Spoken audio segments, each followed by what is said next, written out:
네, 이 시간에는 온전한 사랑까지 이르라라는 제목을 가지고 함께 말씀을 나누도록 하겠습니다. 오늘은 조금은 분석적인 설교가 될 수도 있을 것 같아요. 왜냐하면 그런 생각을 해봤습니다. 이것이 하나님의 뜻입니다라는 명확한 이해만큼 우리를 헌신하게 할 수 있는 것이 있을까?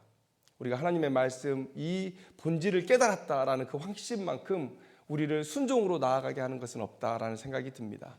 그래서 오늘 이 비판하지 말라, 또 정죄하지 말라라는 이 말씀에 대한 예수님의 본 의도를 한번 깨달아보는 그런 귀한 시간 되었으면 좋겠습니다.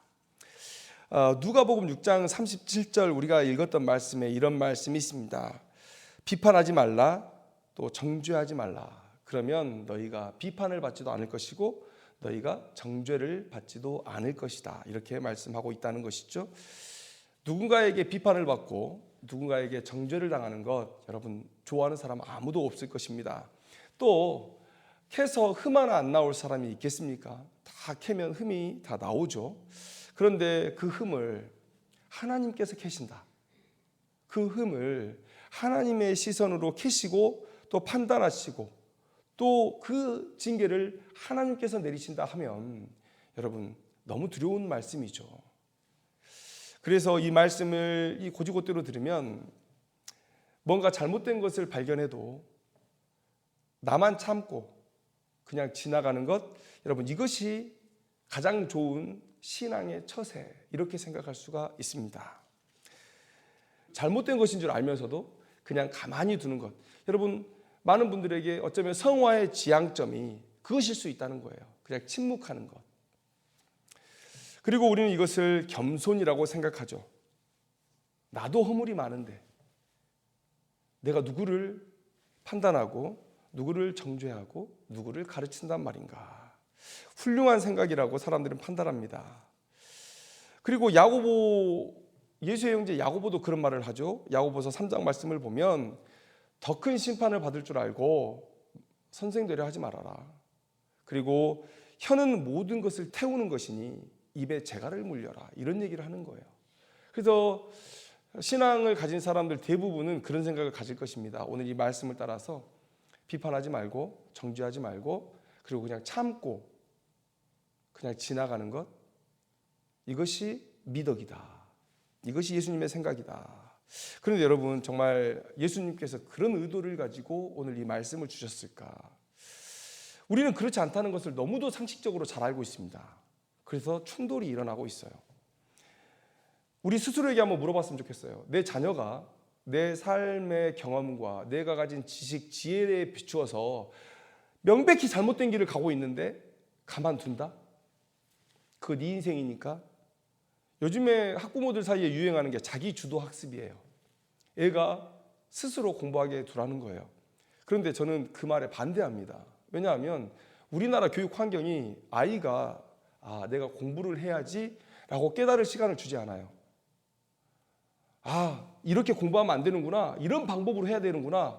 제가 10년, 20년을 공부하면서 깨달았던 공부의 방법인데 그걸 아이들 스스로 깨달을 수 있는 시간을 주지 않습니다. 그런데 자기 주도학습을 하라는 거예요. 초등학교 때부터. 그래서 엄마의 참견을 배제합니다. 그런데 불안하니까 학원은 또 엄청 보내요. 여러분, 내 자녀가 명백하게 내 경험과 내 지혜와 내 지식에 반해서 잘못된 길을 걸어가고 있을 때 괜찮다고 두 손 놓고 바라만 봐줄 분들이 몇 분이나 있을까라는 거예요. 그러면 여러분, 나도 못하는 걸 왜 하나님께 강요하는 거죠? 하나님이 비판하지 말라 그랬다. 정죄하지 말라 그랬다. 그래서 나는 내 옆에 있는 형제가 잘못 가고 있음에도 불구하고 그냥 참견하지 않는 거야. 내가 누굴 가르칠 능력이 돼? 역량이 돼? 이렇게 하고 있다는 거예요. 여러분, 하나님은 그러신 하나님이 아니셨죠. 하나님은 이스라엘 백성들이 잘못 갈 때 하나님은 스스로도 말씀하셨고 자기의 종을 통해서도 계속해서 말씀하셨다는 것 우리는 알고 있습니다. 성경의 이야기가 그 이야기예요. 성경의 이야기는 잘 보면 하나님의 구원의 이야기지만 그걸 나눠보면 인간의 무능의 이야기고 하나님의 전능의 이야기다라는 거예요. 인간이 너무 무능하기 때문에 하나님께서 계속 나서셔서 인도하시고 가르치시고 능력을 보이셔야 했던 그 역사의 기록이 바로 성경이라는 거예요. 그런데 우리가 입 다물고 있는 것이 옳은 것이다. 예수님의 말씀은 그냥 잘못된 것에 침묵하는 것이다 라고 생각할 수 있냐는 거예요. 39절의 말씀을 한번 보죠. 맹인이 맹인을 인도할 수 있느냐? 둘이 다 구덩이에 빠지지 아니하겠느냐? 여러분, 여기서 등장하는 두 맹인은요, 이 모든 인생들을 얘기하는 거예요. 이 세상 모든 인생들이 맹인입니다. 스스로 나아갈 길, 살 길을 알지 못하고 또 찾아가지도 못해요. 그럴 능력도 없어요. 이것이 우리가 너무나 잘 알고 있는 성경 속에 나타난 인간에 대한 생각 아닙니까? 그리고 그 종말이 구덩이라는 거예요. 그 구덩이는 뭡니까? 멸망을 상징하고 있는 단어라는 거예요. 인생들끼리 걸어가면 멸망으로밖에 못 가는 거예요. 그런데 누군가는 나서서 가르쳐야 되지 않겠습니까? 누군가 가르쳐야 된다. 이것은 명백한 현실이에요. 그런데 문제는 뭐예요? 방금 말씀드렸던 것처럼 모두가 다 맹인이라는 사실이 있는 거예요. 모두가 다 맹인이다. 한 사람이라도 멀쩡하면 안 빠질 수 있는데 둘 다 맹인이니까 빠지는 거예요. 그래서 어떤 사람들은 이것을 입 다물라는 예수님의 말씀을 지지하는 말씀이다라고 생각을 해요. 어떻게 생각합니까? 이 말씀을, 야, 우리 다 맹인들이잖아. 움직여봤자 구덩이에 빠질 거, 가만히 그 자리에 있는 게 나은 거 아니야? 라고 생각하는 거예요. 그래서 그냥 가만히 있어. 복지부동이야. 말하지 마. 행동하지 마. 그냥 가만히 있는 거예요. 아, 이게 예수님의 가르침이었구나. 이렇게 생각하는 거예요. 그런데 정말 그럽니까? 가만히 있는 게 좋은 선택이 되려면 여기가 제일 좋은 자리가 돼야 돼요. 여기보다 더 나은 자리가 없어야 돼요. 내가 여기서 가만히 있어도 살 수 있는 자리여야 내가 여기 가만히 있는 게 가능한 거예요. 좋은 선택인 거예요. 그런데 예수님께서 뭐라고 얘기하십니까? 39절로 다시 갑니다. 맹인이 맹인을 인도할 수 있느냐? 예수님께서 지금 생각하시는 지금 있는 이 자리는 뭐예요? 우리가 떠나야 할 자리라는 거예요. 그러니까 지금 인도라는 단어를 쓰신 거잖아요. 누군가는 이 자리를 떠날 수 있게 해줘야 되는 거예요. 예수님의 입장에서 맹인들이 지금 밟고 서 있는 이 자리는 떠나야 할 자리, 피해야 할 자리예요. 전진해야 될 자리예요. 그래서 지금 인도를 해야 돼요. 누군가 인도를 해야 돼요. 그럼 무슨 얘기입니까? 이 자리에 있으면 좋은 일이 없다는 거예요. 구덩이에 빠지는 것과 다름없는 일들이 내 삶에서 벌어진다는 거예요. 여러분, 우리가 영화를 보면 산에 올라가서 조난당하는 그런 영화를 많이 보죠. 에베레스트 산을 올라가다가 여러분 너무 힘들게 그 일기가 좋아지지 않아서 그 자리에 멈춰 있었습니다. 그러면 우리 내일 올라가자라고 할 수 있습니까? 그 자리에서 밤을 지새면 얼어 죽는 거예요. 영하 60도, 70도까지 떨어지는 곳에서 먹을 것도 아무것도 없는데 새벽에 출발해서 낮에 꼭대기를 밟고 오후에 내려오는 것이 지금 모든 등산 루트입니다. 그러니까 짐을 최대한 가볍게 하고 올라간 거예요. 그런데 그 자리에서 멈춰가지고 하루 저녁을 지내면 어떻게 될까요? 식량도 없고 물도 기력도 다 떨어지고 일기는 계속 나빠지고 동사하는 겁니다. 동사하는 것. 예수님께서 생각하시는 우리가 머물러 있는 그 자리는 지금 그런 자리예요. 그래서 누군가는 그 자리에서 인도를 해 나가야 되는 건데 문제는 뭡니까? 둘 다 맹인이다. 둘 다 맹인이다라는 거예요. 이게 우리가 처한 상황이라는 거예요. 이게 문제다. 만약 한쪽이 바로 볼 수 있어서 생명의 길로 인도할 수만 있다면 그러면 좋을 것인데 그 일이 안 되고 있다는 거예요. 자, 41절, 42절의 말씀을 우리가 이해해야 되는데요. 한번 읽겠습니다. 어찌하여 형제의 눈 속에 있는 티는 보고 내 눈 속에 있는 들보는 깨닫지 못하느냐? 너는 내 눈 속에 있는 들보를 보지 못하면서 어찌하여 형제에게 말하기를 형제여 나로 내 눈 속에 있는 티를 빼게 하라 할 수 있느냐? 외식하는 자여 먼저 내 눈 속에서 들보를 빼라. 그 후에야 내가 밝히 보고 형제의 눈 속에 있는 티를 빼리라. 자, 눈 속에 들보를 가진 자가 눈 속에 티를 가진 자에게 나로 내 눈 속에 있는 티를 빼게 하라 이렇게 말을 하고 있다는 거예요. 여러분, 눈 속에 들보를 가진 자가 지금 뭔가를 하려고 하죠. 눈 속에 티를 가진 자를 뭔가 도와주려고 하죠. 그러면 39절 말씀에 인도하겠다는 맹인이 누굽니까?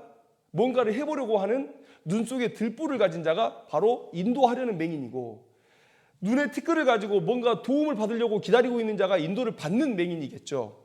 그러니까 예수님은 이 말씀을 지금 왜 말씀하시는 거냐면 인도하려는 자에게 심각한 결함이 있다라는 것을 말씀하고 있는 거예요. 이스라엘 백성들 사이에서 누군가를 인도하려는 자들이 그 사람들로 하여금 살 길로, 바른 길로 나아가게 하는데 심각한 장애, 결함을 가지고 있다. 인도하려는 자가 누구예요? 그 시대 종교 지도자들 아니겠습니까? 마가복음 6장 34절에서 예수님은 백성들을 목자 없는 양이라 그랬어요. 이스라엘 백성들에게는 목자가 있었습니다. 출애굽할 때 하나님께서 율법으로 제사장과 레위인들에게 그 사명을 주신 거예요. 48개의 레위인의 성읍을 이스라엘 곳곳에 두신 이유는 무엇입니까? 성전에 나와서 하나님의 말씀 듣고 예배하는 것이 가장 아름답지만 그러나 매번 올 수 없잖아요. 그러니까 삶 속에서 필요한 모든 영적인 지식들을 그 레위인의 성읍에서 얻는 거예요. 그것은 곧 무슨 얘기입니까? 1년에 서너 차례 연례 행사로 나에게 나와오지 말고 하나님의 말씀은 너희들에게 등불이 되니 항상 시간 날 때마다 가서 배워라는 거예요. 그래서 제사장과 레위인들이 목자였습니다. 목자였어요. 그런데 이 사람들이 제대로 일을 했습니까? 못했죠. 그러니까 야 너희들한테는 못 맡기겠다라고 해서 나온 사람들이 누굽니까? 바리새인들이죠. 바리새인들은 레위 지파가 아닙니다. 제사장이 아닙니다. 그냥 스스로 구별된 사람들이라고 바리새라고 이름을 짓고 그렇게 그 안에서 백성들을 율법으로 인도하려는 일을 스스로 해냈던 사람들이 바로 바리새인들이죠. 그런데 여러분 바리새인들이 또 그들이 원하는 대로 그 하나님의 뜻을 행했습니까? 못했죠. 그래도 이런 말씀 드립니다. 바리새인들이 그나마 나았어요. 여러분 바리새인들이 많이 책망을 받아서 제일 타락한 종교 지도자들이다. 여러분 그게 아닙니다. 그나마 예수님께서 바리새인들에게 큰 기대를 가지고 있었기 때문에 바리새인들을 많이 책망한 거예요. 로마와 결탁하고 세상의 욕심을 가지고 이 종교 사업가로 변신해버린 이 제사장, 레위인, 사두개인들 이런 사람들 소망 없어요. 그래서 예수님께서 바리새인들에게 계속 말씀하십니다. 말씀 따라 거룩하게 살자는 그런 열정이 남아있는 자들에게 책망을 주신 거예요. 그러나 그들조차도 어떻게 행동합니까? 예수님은 십자가에 못 박죠. 예수님은 십자가에 못 박아요. 지금 예수님께서 이 말씀을 하신 이유는 뭡니까? 비판하지 말라, 정죄하지 말라. 그러면서 42절 말씀에 왜 눈 속에 들보를 가진 자가 눈 속에 티를 가진 자들을 인도하려 하느냐. 너희 둘 다 구덩이에 빠질 거다. 이 말씀은 비판하지 말라, 정죄하지 말라는 말씀이 아닙니다. 오늘 이 37절의 말씀을 어떻게 이해해야 될까? 이 말씀을 이해하기 위해서는요, 먼저 해야 되는 기초 작업이 있어요. 첫째가 뭡니까? 오늘 이 가르침이 27절부터 이어져 내려오고 있는 원수를 사랑하라. 그 연장선에서 주어지는 말씀이라는 사실이에요. 왜 그렇습니까? 그 증거가 바로 31절에 나오는 황금률의 이야기가 계속 이어지고 있다는 거예요. 여러분 31절 말씀을 보면 남에게 대접을 받고자 하는 대로 너희도 남을 대접하라. 여러분 이거 우리가 황금률이라고 얘기하죠. 황금률. 그런데 이 황금률이 고스란히 오늘 읽었던 본문에도 이어지고 있어요. 37절 말씀을 보면 뭐라 얘기합니까? 비판하면 비판받고 정죄하면 정죄받는다. 그러나 비판하지 않으면 비판받지 않고 정죄하지 않으면 정죄받지 않는다. 이게 황금률하고 이어지는 말씀이에요. 네가 행한 대로 너도 받을 것이다. 비판 정죄로 주면 너도 비판 정죄로 받고 비판 정죄를 하지 않고 용서를 주면 너희도 비판 정죄를 받지 않고 용서를 받을 것이다. 이 말씀을 주고 있는 것이거든요. 그래서 이 말씀은 지금 원수를 사랑하라는 말씀에서 쭉 이어져 내려온 하나의 가르침으로 우리가 봐야 되고요. 두 번째는 뭡니까? 40절을 어떻게 이해하느냐라는 거예요. 40절을 어떻게 이해하느냐. 제자가 그 선생보다 높지 못하나 무릇 온전하게 된 자는 그 선생과 같으리라. 여러분 저는 이 성경 말씀을 읽을 때마다 이 본문이 좀 약간 생뚱맞다라는 생각을 했어요. 왜냐하면 39절에서 41절로 넘어가도 전혀 문제가 없는 본문이에요. 오히려 더 자연스럽게 이어집니다. 그런데 왜 갑자기 제자와 선생의 이야기가 등장하느냐라는 거예요. 여러분, 왜 그럴까요? 자, 41절에 온전하게 된 자 이런 말씀이 있습니다. 온전하게 되었다. 이게 무슨 얘기일까요? 온전하게 되었다.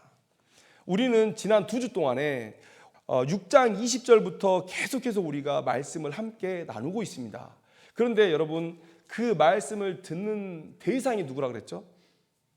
다시 한번 말씀드리지만 6장 17절에 보면 예수께서 그들과 함께 내려오사 평지에 서시니 그 제자의 많은 무리와, 그러니까 제자들이 있었다는 것이고요. 그 다음에 그 이후에 보면 예수의 말씀도 듣고 병 고침을 받으려고 유대 사방과 예루살렘과 두로와 시돈의 해안으로부터 온 많은 백성도 있었다는 거예요. 그러니까 예수님은 지금 두 부류의 사람을 나누고 있는 겁니다.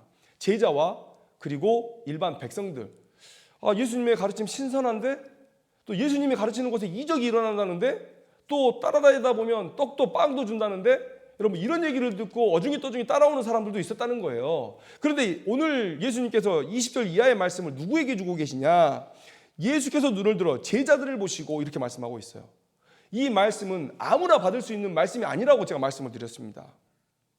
거의 인간의 본성으로는 순종이 불가능할 정도의 명령을 지금 주고 계신 거예요. 그래서 아무나 들어라라고 던진 말씀이 아니라 제자들에게 주신 말씀입니다. 그리고 27절 말씀에 너희 듣는 자 이렇게 말씀하고 있어요. 너희 듣는 자. 자, 여러분 나중에 한번 읽어보세요. 20절에서 25절까지의 가르침이 일반 성도들이 순종할 수 있는 말씀입니까?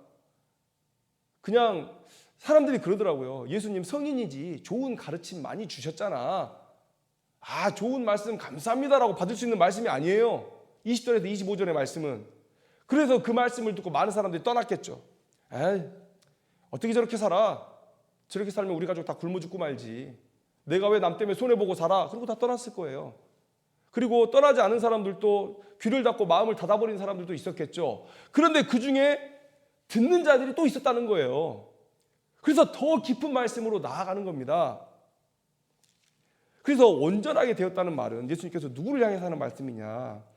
영어 성경에는 조금 더 명확하게 기록되어 있습니다. fully trained 아니면 be perfect라고 기록되어 있어요. 그러니까 완전하게 훈련된 사람들 아니면 완전함으로 나아간 사람들, 여기까지 가면요 어떻게 된다고 말씀하고 있습니까? 그 선생과 같으리라. 그 선생처럼 행동할 수 있다는 거예요. 그러니까 여기서 선생은 누굽니까? 예수님이죠. 우리가 완전히 성화되면, 이 세상에서 우리가 완전히 성화될 일은 없어요. 예수님하고 똑같이 생각하고 똑같이 살 수 있을 길은 없습니다. 그러나 그 이상향을 얘기해 주신 거예요. 그 목표점을 얘기해 주신 거예요. 우리가 완전히 훈련받으면, 완전히 성령 충만해지면 예수님처럼 하는 거예요. 그런데 그럴 수는 없죠. 그러나 온전하게 된 자는 무슨 얘기입니까? 예수님을 영접하고 성령께서 내주하시고 성령 하나님께 자신의 삶을 맡겨드리면서 성령 하나님의 이끄심대로 자신의 삶을 내어드리는 그런 믿음의 온전함 가운데로 나아간 사람들은요, 예수님이 하신 그 행동을 흉내라도 낼 수 있다는 거예요. 오늘 그 말씀을 우리에게 주셨다는 것이죠. 그러면 그 두 말씀을 이해해 보세요. 이 말씀의 핵심도 이런 겁니다. 아까 원수를 사랑하라는 말씀에서 이어지는 말씀이라고 말씀드렸고, 그 사랑이 어디에 닿아야 됩니까? 예수님의 사랑에 닿아야 되죠. 지난주에 설교했던 제목, 예수님처럼 사랑하라. 여러분, 이 말씀과 일맥상통하는 말씀을 주신 거예요. 그러면 오늘 본문의 내용을 우리는 어떻게 이해해야 되겠는가라는 거예요. 여러분, 대제사장, 레위인들, 사두개인들, 바리새인들, 이들이 이스라엘 백성들을 사랑하는 마음이 있었습니까? 사랑하는 마음이 있었어요? 없었죠. 그들은 외식하는 자들이었죠. 왜 외식했습니까? 왜 그들이 많은 사람들에게 종교 지도자로, 또 거룩한 자로, 경건한 자로 보여야 됐었죠? 이것 때문이죠. 치부하기 위해서. 왜 그들이 백성들의 인기를 얻어야 됐습니까? 치부하기 위해서. 종교 권력을 가지고 치부하기 위해서. 돈 때문에 그렇게 된 것이죠. 그런데 오늘 예수님은 사랑하라고 말씀하고 계세요. 예수님께서 우리에게 사랑하라고 말씀하시는 것이죠. 이 말씀들을 종합해 볼 때 비판하지 말라, 정죄하지 말라를 말씀하신 예수님의 의도는 정말 옆에서 잘못된 일이 벌어져도 네 옆에 있는 지체, 형제 자매가 잘못된 길로 나아가도 입 닫고 가만히 있어라. 이게 신앙의 미덕이다. 이걸 말씀하려고 하신 게 아니라는 거예요. 42절 말씀을 보세요. 외식하는 자여, 먼저 내 눈 속에 들보를 빼라. 그 후에야 내가 밝히 보고 형제의 눈 속에 있는 티를 빼리라. 여러분, 티를 빼리라. 티를 빼는 행동, 다른 옆에 있는 지체를 인도해 주는 일이 나쁜 일이 아니라는 거예요. 신앙인의 목적은 어디입니까? 내가 온전해져서 앞을 보지 못하는 맹인을 그나마 희미하지만 바른 길로라도 더듬더듬 인도해 줄 수 있는 자리까지 나아가는 것, 여러분, 이게 우리의 신앙의 목적 아니겠습니까? 예수님께서 그렇게 말씀하고 계신 거예요. 먼저 너를 돌보고 그 다음에 다른 사람 도울 생각을 하라는 거예요. 이게 예수님의 말씀의 핵심이라는 것이죠. 오늘 본문의 말씀을 핵심적으로 요약하면 예수님이 보이신 사랑의 마음을 품고 사랑과 지혜로 온전하게 되어서 교회와 성도를 이끌어줘라. 이 말씀을 예수님께서 하시고자 하신 말씀이라는 거예요. 여러분, 비판하다, 정죄하다, 이 말씀이 여러분들에게 크게 답답함으로 다가올 거예요. 왜냐하면 아니 우리가 그래도 정죄하는 건 아니잖아요 라고 얘기할 수 있어요. 근데 이거는 번역의 문제입니다. 그래서 우리가 헬라어 원어를 살펴보면 비판하다는 단어는 크리노라는 단어고요, 정죄하다라는 단어는 카타디카조라는 단어인데 이 단어의 의미가 거의 똑같습니다. 거의 똑같아요. 그냥 복사해서 붙여놓은 것처럼 똑같아요. 여기서 두 단어를 달리 비판과 정죄를 쓰고 있지만, 그러나 원래 이 헬라어의 크리노나 카타디카조라는 단어의 뜻은 분별하다, 식별하다, 재판하다라는 뜻이 있어요. 판단하다, 이런 뜻이 있습니다. 그러니까 정죄라는 강한 말로 번역하는 것이 오히려 이 본문의 해석을 방해하고 있다라는 거예요. 여러분, 우리는 다른 사람들을 가르치기 위해서 제일 먼저 뭘 합니까? 아이들 학교에 올라가면 제일 먼저 뭐 하죠? 기초 학력 테스트를 합니다. 이 아이가 어느 정도 수준에 있는지 판단을 해야 반편성도 고루고루 할 것이고, 또 더 못하는 아이, 잘하는 아이 선생님이 좀 배분해서 관심을 두고 가르칠 것 아니겠습니까? 마찬가지죠. 분별하고 식별하고 판단하는 것, 여러분, 이것은 누군가를 가르치고 인도하려 할 때 반드시 선행되어야 할 행동이죠. 이것을 예수님께서 비판하고자 하심이 아니라는 것, 여러분, 우리가 알아야 된다는 거예요. 아까 우리가 잠깐 말씀드렸지만 다른 사람들 다 제껴두고요, 바리새인들 한번 얘기해 보자고요. 바리새인들이 왜 온전하지 않았습니까? 예수님께서 오늘 41절 말씀에 온전하게 되라라고 말씀하고 계신데 왜 그들은 온전하지 않았습니까? 첫 번째로 그들은 율법을 소유하기만 했어요. 그리고 두 번째로 그들은 자기 백성을 사랑하는 마음이 없었다.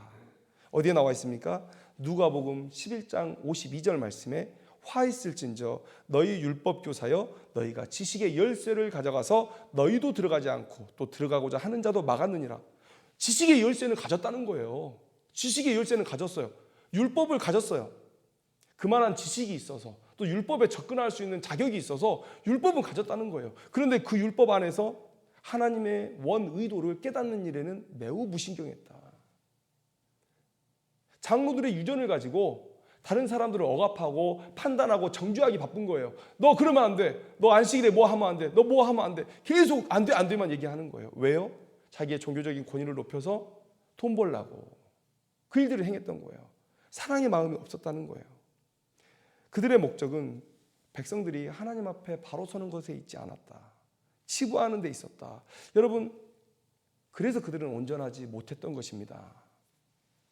그런 자들을 염두에 두시고 예수님께서 비판하지 말라, 정죄하지 말라. 무슨 얘기입니까? 그런 식으로 비판하지 말라는 거예요. 그런 식으로 정죄하지 말라는 거예요.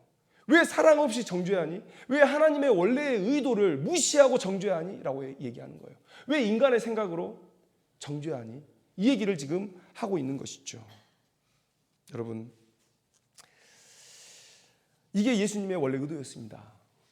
예수님의 사랑의 마음까지 자라가서 그 마음을 품고 성도와 교회를 인도해주는 그런 분량에까지 온전해지라 라는 것이 오늘 예수님의 우리에게 주시는 가르침이죠.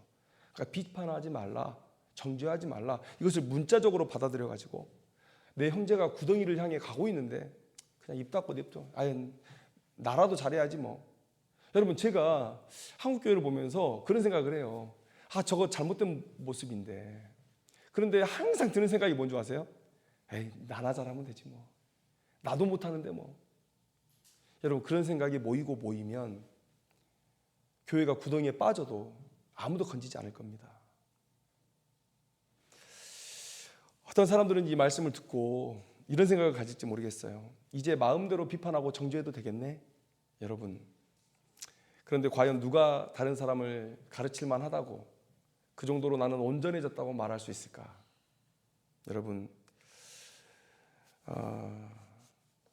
이 말씀을 바로 깨닫는다면 아마 정죄하던 자신의 입도 닫을지 몰라요. 그만큼 두려운 말씀이죠. 예수님의 사랑을 품어라. 네 눈 속에 있는 들보를 먼저 빼라. 그 다음에 남 도울 생각을 해라라는 것. 이 말씀이 우리에게 가볍게 다가오지 않습니다. 무겁게 다가와요. 그러나 그 말씀에 묶여서 아무것도 할 수 없다. 여러분, 그런 말씀은 아니라는 것 여러분들에게 말씀드립니다. 그래서 우리가 이 말씀을 통해서 첫 번째 받아야 될 교훈은 뭐냐? 온전한 자가 되기 위해서 힘써야 된다는 거예요. 아까 말씀드렸듯이 예수님도 먼저 해야 될 일을 우리 눈에 있는 들보를 빼라고 말씀하셨어요. 다른 사람들을 인도하기에도 어려운 장애고 내 스스로 바른 길을 걷기에도 어려운 이 장애, 이걸 먼저 제거해야 되지 않겠느냐라는 거예요. 그래서 예수님께서 성령 충만으로 이 공생의 시간들을 하나님 앞에 온전히 드렸던 것처럼 여러분, 우리도 예수 믿고 성령 하나님께서 내주하셨는데 내 고집대로 살지 말고 성령 하나님의 인도하심 따라서 성령 하나님께서 보여주신 대로 깨닫고 보여주신 길을 걸어가고 가르치신 대로 행동하면서 오늘 예수님의 모습을 닮으려고 노력해야 된다는 거예요. 그리고 두 번째는 뭡니까? 물론 우리의 성화가 이 땅에서 완전해질 수는 없습니다. 그런데 그래도 하나님께서 그 분량 따라 쓰시는 일들이 있어요. 만약에 네가 완전히 거룩해지고 네가 완전히 지식으로도 충만해져야 너를 쓰시겠다고 하면 저는 이 자리에 못 있죠. 죽을 때까지 못 있을 것입니다. 그런데 하나님께서 단계를 거치시면서 어느 정도 다듬었다, 너를 준비시켰다라고 할 때 그 분량에 맞는 헌신을 우리는 보일 수 있습니다. 그래서 우리가 물론 완전할 수는 없지만 어느 정도 준비가 되었고 또 직분이 맡겨졌다면 최소한으로 사랑의 마음을 가지고 다른 사람들을 인도할 수 있는 그런 마음은 우리가 가져야 된다라는 것이죠. 여러분, 이런 일들 쉽지 않습니다. 결론은 뭡니까? 우리는 사랑하기 위해 사는 사람들이라는 거예요. 우리 믿음 위에 살죠. 그런데 믿음 성장하는 거 흔적이 뭘로 나타납니까? 다른 사람들을 사랑하는 모습으로 나타나는 거예요. 성령 충만한 사람들은 사랑해요. 여러분, 성령 충만 막 기도하는 사람들 보니까 뭔가 영적인 특별한 이적들을 행하는 것을 집중해가지고, 여러분, 물론 성령 충만하면 영적인 이적 행할 수 있죠. 그런데 그 이적을 왜 하나님께서 허락하십니까? 옆 사람들 바로 세우라고, 옆에 있는 지체들 사랑하라고 세우는 거예요. 사랑 없이 성령 충만? 이건 불가능한 얘기죠. 우리는 사랑하기 위해 사는 사람들이다. 그런데 이 사랑은 정말 쉽지가 않습니다. 긴 병에 장사 없다라는 말 있죠. 내 가족 돌보는 것도 쉽지가 않아요.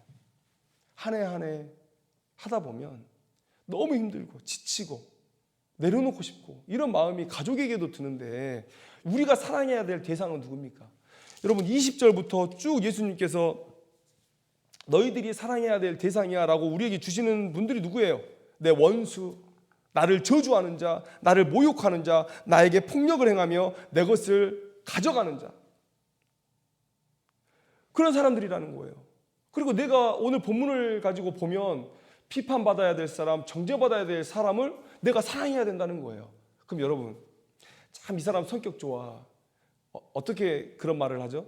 내가 뭔가를 베풀고 관심을 줬을 때, 호의를 베풀었을 때 그에 대한 반응을 해주는 사람은 좋은 사람이죠. 내가 선물도 했어요. 그런데 감사합니다라도 인사라도 해주는 사람이라면 너무 좋은 사람이죠. 그런데 오늘 말하는 사람들이 이런 사람들이라는 거예요. 내 원수, 저주하고 모욕하고 내게 폭력을 행하고 내 것을 가져가는 사람이고, 그래서 이 사람은 교회 안에서 비판받아야 될 사람이고 정죄받아야 될 사람이라는 거예요. 그런데 과연 이런 사람이 내가 사랑을 베풀었을 때 그 사랑에 대한 보답을 내게 해줄 것이냐는 거예요. 영화에 이런 대사가 있죠. 호의가 계속되면 권리로 한다. 아마 이런 사람들일 거예요. 처음에 받을 때는 감사하는 마음이 있다가 반복되다 보면 여러분 그걸 그냥 권리로 알아요. 나 교회 성도니까 당연히 이 정도는 받아야 되는 거 아니야? 네가 나를 형제 자매라고 얘기한다면 이 정도는 나에게 베풀어야 되는 것 아니야? 여러분 사랑하는 사람은요, 사랑을 하면 할수록 그 사랑하는 게 힘들어져요. 왜? 어떤 보상도 주어지지 않는 걸 계속 사랑해야 되잖아요. 근데 사랑을 받는 사람은 계속해서 사랑받을 수 없는 자처럼 행동하는 거예요. 처음에는 감사 조금 하다가 계속 뒤로 갈수록 무슨 감사야, 당연히 받을 거, 이렇게 생각한단 말이에요. 그러니까 사랑하는 사람들은 계속해서 힘들어지는 상황으로 가고, 사랑받는 사람들은 계속해서 그걸 당연하게 받아가고, 이런 크로스가 일어난다는 것이죠. 여러분 사랑하는 게 쉽지 않아요. 그래서 어느 순간 현타가 와요. 젊은 사람들 하는 말인데 현실 자각 타임이라는 얘기입니다. 현타. 어느 순간 내가 이래서 뭐하나 이런 생각이 와요. 그냥 모든 것을 다 내려놔버리고 싶은 그 순간이 온단 말이죠. 근데 여러분 예수님을 한번 생각해 보세요. 우리가 어디까지 온전해지라고 말씀하십니까? 예수님 그 선생이 있는 데까지 온전해지라는 것이죠. 그럼 예수님이 우리를 어떻게 사랑하셨나 봐요. 제가 이거에 대한 결론은 제가 못 내렸는데 이런 생각을 해봤습니다. 예수님께서 만약에 우리만을 바라보셨다면 우리를 그 정도로 사랑하실 수 있었을까? 어떻습니까? 여러분들은 사랑하셨을 것 같아요? 하나님이시니까 사랑하셨을 것 같기도 하고. 그런데 빌립보서 2장의 말씀을 보면 예수님의 순종을 통해서 예수님께서 받으신 영광이 큽니다. 그러니까 예수님도 이 땅에서 우리를 사랑하실 때 우리만을 바라보신 것이 아니라 하나님을 바라보고 사랑하신 거예요. 하나님과 했던 그 약속을 기억하고 그 약속이 성취됐을 때 하나님께서 내 아버지께서 내게 주실 그 영광을 바라보고 사랑했던 거예요. 여러분 우리가 내가 사랑해야 할 대상을 바라보고 사랑하면 사랑 못합니다. 100% 사랑 못해요. 베풀수록 당연하게 여기는 사람을 어떻게 사랑합니까? 내 가족도 그렇게 사랑 못할 거예요. 근데 예수님께서 뭐라고 얘기하십니까? 38절의 말씀을 보시죠. 주라 그리하면 너희에게 줄 것이니 후히 되어 누르고 흔들어 넘치도록 하여 너희에게 안겨주리라. 여러분 못 받아도 된다는 거예요.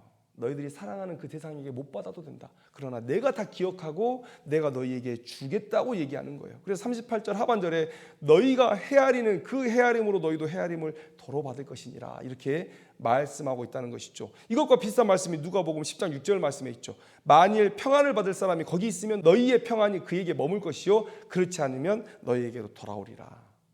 여러분 사랑받을 대상을 바라보고 사랑하면 사랑 못합니다. 이건 100%예요. 내 배우자도 사랑하기가 쉽지 않잖아요. 내 자식도 사랑하기가 쉽지 않지 않습니까? 제가 그렇다는 얘기는 아닙니다. 근데 저는 충분히 사랑이 되더라고요. 아직까지 시련 없이 내 가족도 내 아내도 내 자녀도 그래서 다 사랑이 되는데 안 되는 분들이 뉴스에 보면 간혹 있어요. 가족도 그렇게 사랑하기가 쉽지 않습니다. 그런데 여러분 그 사랑을 하나님께서 다 갚아주신다고 말씀하고 계세요. 여러분 예수님도 하나님 보고 사랑하셨어요. 예수님도 하나님 보고 우리를 사랑하셨다. 여러분 그 오늘의 가르침을 붙잡고 여러분 우리가 사랑하는 사람이었으면 좋겠어요. 그리고 오늘 말씀대로 우리가 어느 부분까지 사랑을 해야 되냐, 우리가 온전한 데까지 자라서 구덩이에 빠질 그 맹인된 인생들을 이끌어서 거룩한 하나님의 전까지, 하나님의 집까지 인도할 수 있는 거기까지 우리가 사랑해야 된다. 여러분 오늘 쭉 그 예수님의 가르침 제자도에 대한 말씀의 이제 거의 마지막 단계로 이 말씀을 드렸는데요. 정말 예수님처럼 사랑하기를 원합니다. 다른 사람들을 예수님처럼 사랑으로 품어주고 지치지 않고 사랑할 수 있는 우리들이 되었으면 좋겠습니다. 기도하겠습니다.